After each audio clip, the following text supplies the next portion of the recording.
The BFG, Chapter 8, Snozcumbers. But if you don't eat people like all the others, Sophie said, then what do you live on? That is a squelching tricky problem around here, the BFG answered. In this slosh-funking giant country, happy eats like pineapples and pig winkles is simply not growing. Nothing is growing except for one extremely icky poo vegetable. It's called the snozcumber. The snozcumber, cried Sophie. There's no such thing. The BFG looked at Sophie and smiled, showing about 20 of his square white teeth. Yesterday, he said, we was not believing in giants, was we? Today, we is not believing in snozcumbers. Just because we happen not to have actually seen something with our own two little winkles, we think it's not existing. What about, for instance, the great squizzly Scotch hopper? I beg your pardon, Sophie said. And the humplecrimp? What's that? Sophie said. And the rascal? The what? Sophie said. And the crumpscottle? Are they animals? Sophie asked. They is common animals, said the BFG. I is not a very know-all giant myself, but it seems to me that you is an absolutely know-nothing human being. Your brain is full of rotten wool. You mean cotton wool, Sophie said. What I mean and what I say is two different things, the BFG announced rather grandly. I will now show you a snozcumber. The BFG flung open a massive cupboard and took out the weirdest looking thing Sophie had ever seen. It was about half as long again as an ordinary man, but was much thicker. It was as thick around its girth as a perambulator. It was black with white stripes along its length, and it was covered all over with coarse knobbles. Here is the repellent snozcumber, cried the BFG, waving it about. I squoggle it, I mispies it, I desponge it, but because I is refusing to gobble up human beings like the other giants, I must spend my life guzzling up icky poo snozcumbers instead. If I don't, I will be nothing but skin and groans. You mean skin and bones, Sophie said. I know it is bones, the BFG said, but please understand that I cannot be helping it if I sometimes is saying things a little squiggly. I is trying my very best all the time. The big friendly giant looked suddenly so forlorn that Sophie got quite upset. I'm sorry, she said. I didn't mean to be rude. There never was any schools to teach me talking in giant country, the BFG said sadly. But couldn't your mother have taught you? Sophie asked. My mother, cried the BFG. Giants don't have mothers, surely you is knowing that. I did not know that, Sophie asked. Whoever heard of a woman giant? Shouted the BFG, waving the snozcumber around his head like a lasso. There never was a human giant, and there never will be one. Giants is always men. Sophie felt herself getting a little muddled. In that case, she said, how are you born? Giants isn't born, the BFG answered. Giants appears, and that's all there is to it. They simply appear, the same way as the sun and the stars. And when did you appear? Sophie asked. Now how on earth could I be knowing a thing like that? said the BFG. It was so long ago I couldn't count. You mean you don't even know how old you are? No giant is knowing that, the BFG said. All I is knowing about myself is that I is very old, very, very old and crumply, perhaps as old as the earth. What happens when a giant dies? Sophie asked. Giants is never dying, the BFG answered. Sometimes, and quite suddenly, a giant is disappearing and nobody is ever knowing where he goes to. But mostly us giants is simply going on and on like whiffly time twiddlers. The BFG was still holding the awesome snozcumber in his right hand, and now he put one end into his mouth and bit off a huge hunk of it. He started crunching it up, and the noise he made was like crunching of lumps of ice. It's filthy, he sputtered, speaking with his mouth full and spraying large pieces of snozcumber like bullets in Sophie's direction. Sophie hopped around on the tabletop, ducking out of the way. It's disastrous, the BFG grungled. It's sickable, it's rotsome, it's maggot-wise. Try it yourself, this foulsome snozcumber. No thank you, Sophie said, backing away. It's all you're gonna be guzzling around here from now on, so you might as well get used to it, said the BFG. Go on, you snipsy little winkle, have a go. Sophie took a small nibble. Ugh, she sputtered. Oh no, oh gosh, oh help. She spat it out quickly. It tastes of frog skin, she gasped, and rotten fish. Worse than that, cried the BFG, roaring with laughter. To me, it's tasting of clock coaches and slime wanglers. Do we really have to eat it? Sophie said. You do, unless you is wanting to become so thin you will be disappearing into thick ear. Into thin air, Sophie said. A thick ear is something quite different.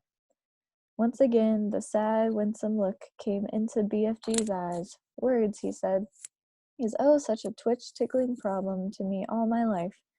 So you must simply try to be patient and stop scribbling. As I'm telling you before, I know exactly what words I'm wanting to say, but somehow or other, they is always getting squiddled around. That happens to everyone, Sophie said. Not like it happens to me, the BFG said. I is speaking the most terrible Wiglish. I think you speak beautifully, Sophie said. You do? Cried the BFG, suddenly brightening. You really do? Simply beautifully, Sophie repeated. Well, that's the nicest present anyone has ever given me in my whole life, cried the BFG. Are you sure you're not twiddling my leg?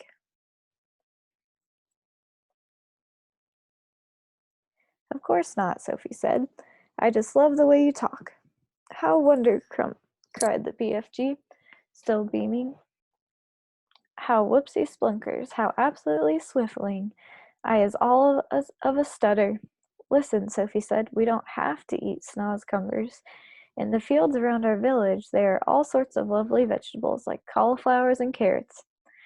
Why don't you get some of those next time you go visiting? The BFG raised his great head proudly in the air. I was a very honorable giant, he said. I would rather be chewing up rotsome snozcumbers than snitching things from other people. You stole me, Sophie said. I did not steal you very much, said the BFG, smiling gently. After all, you is only a tiny little girl. Chapter 9. The Blood Bottler. Suddenly, a tremendous thumping noise came from outside the cave entrance, and a voice like thunder shouted, Runt, is you there, Runt? I is hearing you jabbling. Who is you jabbling to, Runt? Look out, cried the BFG. It's the blood bottler. But before he had finished speaking, the stone was rolled aside, and a 50-foot giant, more than twice as tall and wide as the BFG, came striding into the cave. He was naked except for a dirty little piece of cloth around his bottom. Sophie was on the tabletop. The enormous, partly eaten snozcumber was lying near her. She ducked behind it. The creature came clumping into the cave and stood towering over the BFG. Who was you jabbling to in here just now? He boomed. I is jabbling to myself, the BFG answered. Piffle-fizz, shouted the blood bottler. Bug swallop, he boomed. You was talking to a human being, that's what I is thinking. No, no, cried the BFG. Yes, yes, boomed the blood bottler. I is guessing you has snitched away a human being and brought it back to your bunghole as a pet. So now I is winkling it out and guzzling it as extra snacks before my supper. The poor BFG was very nervous. There's no one in here, he stammered. Why don't you leave me alone? The blood bottler pointed a finger as large as a tree trunk at the BFG. Runty little scum-screwer, he shouted. Piffling little swish-figgler. Squimpy little bottlewort. Prunty little pog-swiggler. I is now going to search the primroses. He grabbed the BFG by the arm. And you is going to help me do it. Us together is going to winkle out this tasteful little human being, he shouted. The BFG had intended to whisk Sophie off the table as soon as he got the chance and hide her behind his back. but there was no hope of doing this. Sophie peered around the chewed off end of the enormous snozzcumber, watching the two giants as they moved away down the cave. The blood bottler was a gruesome sight. His skin was reddish-brown. There was black hair sprouting on his chest and arms and his stomach. The hair on his head was long and dark and tangled. His foul face was round and squashy-looking. The eyes were tiny black holes. The nose was small and flat. But the mouth was huge. It spread right across his face, almost ear to ear, and it had lips like they were two gigantic purple frankfurters lying one on top of the other.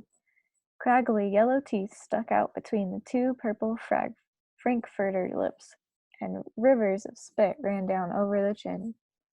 It was not in the least difficult to believe that this ghastly brute ate men, women, and children every night. The blood bottler, still holding the BFG by the arm, was examining the rows and rows of bottles. "You and your pibbling bottles," he shouted. "What is you putting in them?" "Nothing that would interest you," the BFG answered. "You is only interested in guzzling human beings, and you is dotty as a dog waggler," cried the blood bottler. Soon the blood bottler would be coming back, Sophie told herself, and he was bound to search the tabletop. But she couldn't possibly jump off the table. It was 12 feet high. She'd break a leg. The snozzcumber, although it was as thick as a perambulator, was not going to hide her if the blood bottler picked it up. She examined the chewed off end. It had large seeds in the middle, each one as big as a melon. They were embedded in soft, slimy stuff. Taking care to stay out of sight, Sophie reached forward and scooped away half a dozen of these seeds. This left a hole in the middle of the snozzcumber, large enough for her to crouch in so long as she rolled herself up into a ball. She crawled into it. It was wet and slimy hiding place, but what did that matter if it was going to save her from being eaten? The blood bottler and the BFG were coming back towards the table now. The BFG was nearly fainting with fear. Any moment, he was telling himself, Sophie would be discovered and eaten. Suddenly, the blood bottler grabbed the half-eaten snozzcumber. The BFG stared at the bare table. "Sophie, where is you?" he thought desperately. "You cannot possibly be jumping off that high table. So where is you hiding, Sophie?" "So this is the filthy, rotsome glubbage you was eating," boomed the blood bottler, holding up the partly eaten snozzcumber. "You must be cockles to be guzzling such rub squash." For a moment, the blood bottler seemed to have forgotten about his search for Sophie. The BFG decided to lead him further off track. "That is the scrumdiddlyumptious snozzcumber," he said. "I is guzzling it gleefully every night and day. Is you never trying a snozzcumber, blood bottler?" "Human beans is juicier," the blood bottler said. "You was talking rummy tot," the BFG said, growing braver by the second. He was thinking that if only he could get the blood bottler to take one bite of the repulsive vegetable, the sheer foulness of its flavor would send him bellowing out of the cave. "I is happy to let you sample it," the BFG went on, "but please, when you see how truly glumptious it is, do not be guzzling the whole thing. Leave me a little snitchet for my supper." The blood bottler stared suspiciously with small piggy eyes at the snozzcumber. Sophie, crouching inside the chewed-off end, began to tremble all over. "You is not switch-fiddling me, is you?" said the blood bottler. "Never," cried the BFG passionately. "Take a bite, and I am positive you will be shouting out, 'Oh, how scrumdiddlyumptious this wonder veg is.'"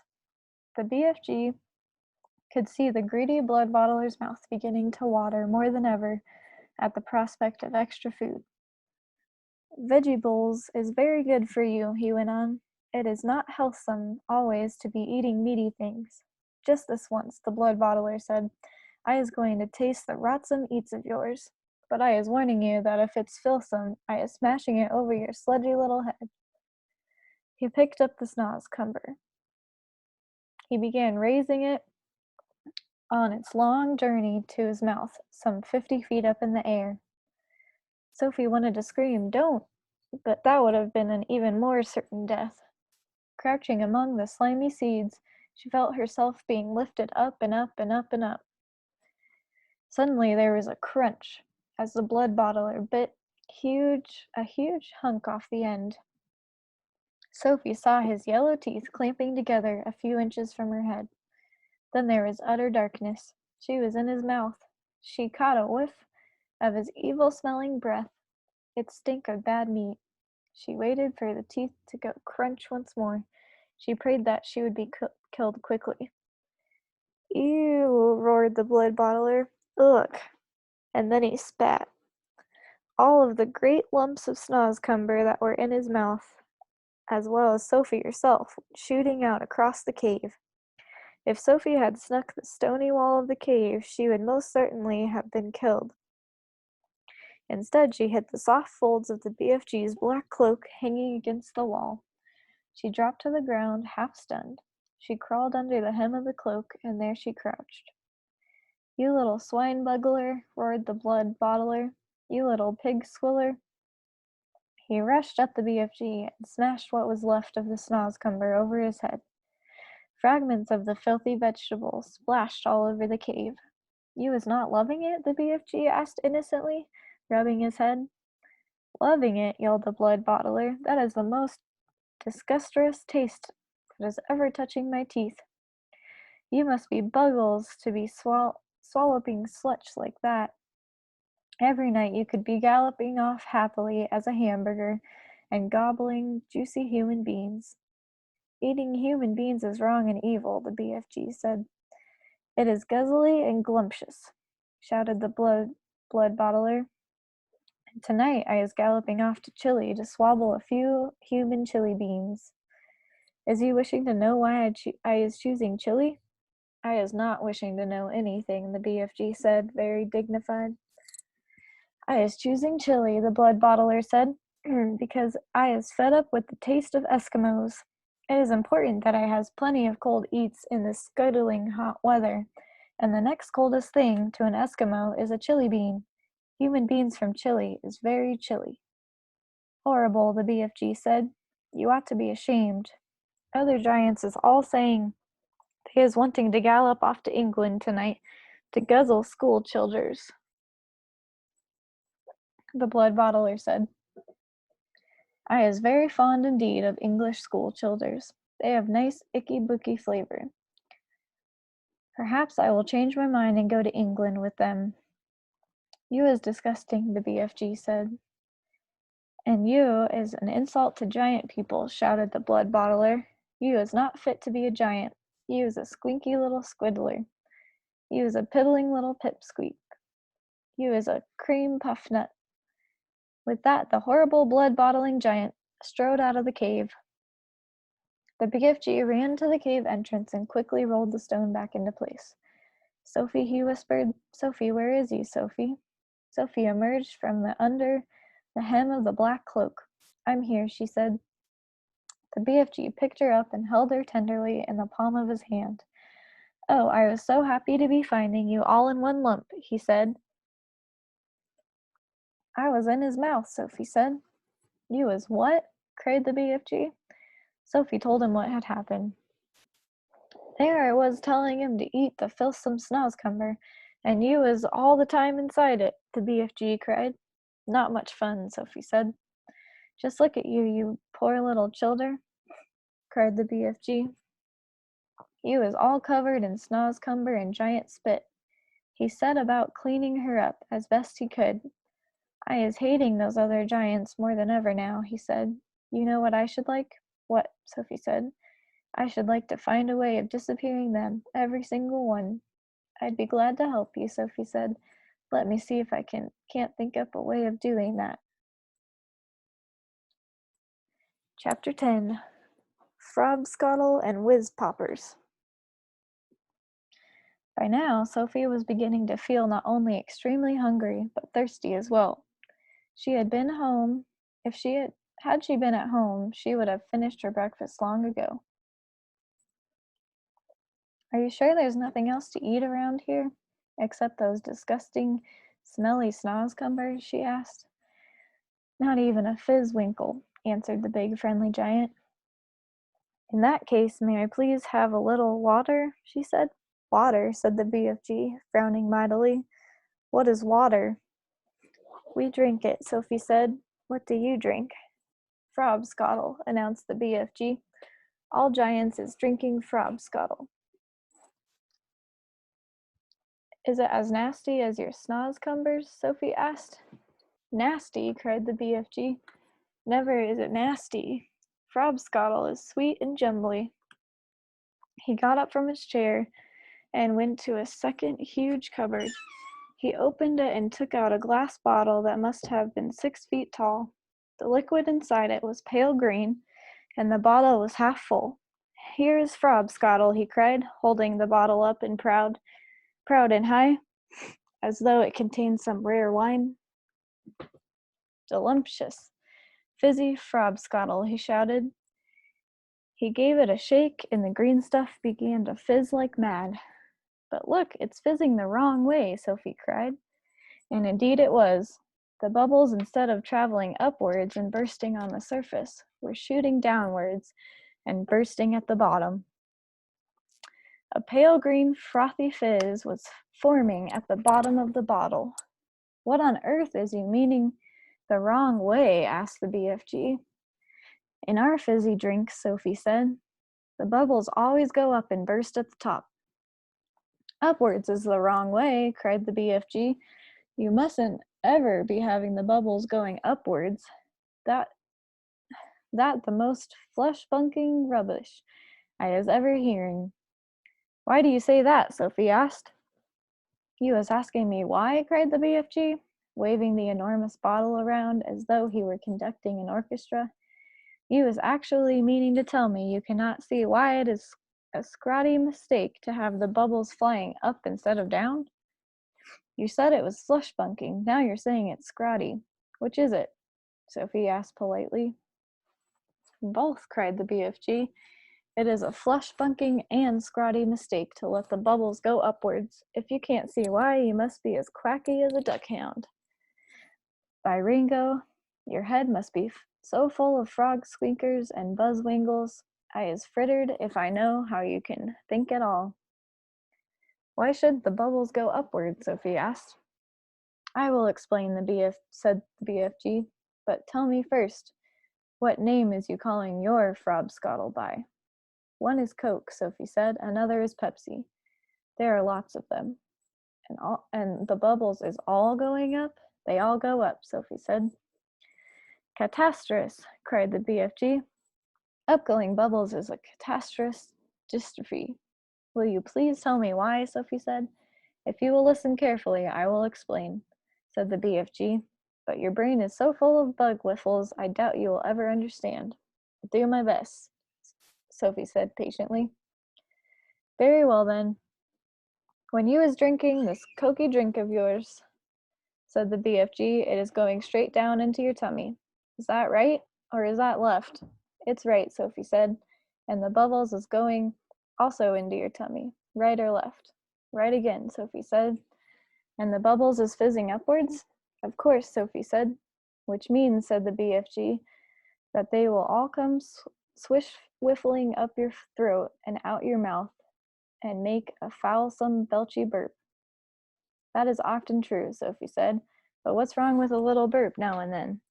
It's sort of fun. Burping is filsome, the BFG said. Us giants is never doing it. But with your drink, Sophie said. What was it you called it? Frobscottle, said the BFG. With Frobscottle, Sophie said, the bubbles in your tummy will be going downwards. And that could have a far nastier result. Why nasty? Asked the BFG, frowning. Because, Sophie said, blushing a little, if they go down instead of up, they'll be coming out somewhere else with an even louder and ruder noise. A fizz popper, cried the BFG, beaming at her. Us giants is making whiz poppers. All the time. Whiz popping is a sign of happiness. It is music to our ears. You surely is not telling me a little whiz popping is forbidden among human beings. It is considered extremely rude, Sophie said. But you is whiz popping, is you not, now and again? Said the BFG. Everyone is whiz popping, if that's what you call it, Sophie said. Kings and queens are whiz popping, presidents are whiz popping, glamorous film stars are whiz popping, little babies are whiz popping. But where I come from, it is not polite to talk about it. Redunculous, said the BFG. If everyone is making whiz poppers, then why not talk about it? We is now having a squiggle of a delicious frobscottle, and you will see the happy result. The BFG shook the bottle vigorously. The pale green stuff fizzed and bubbled.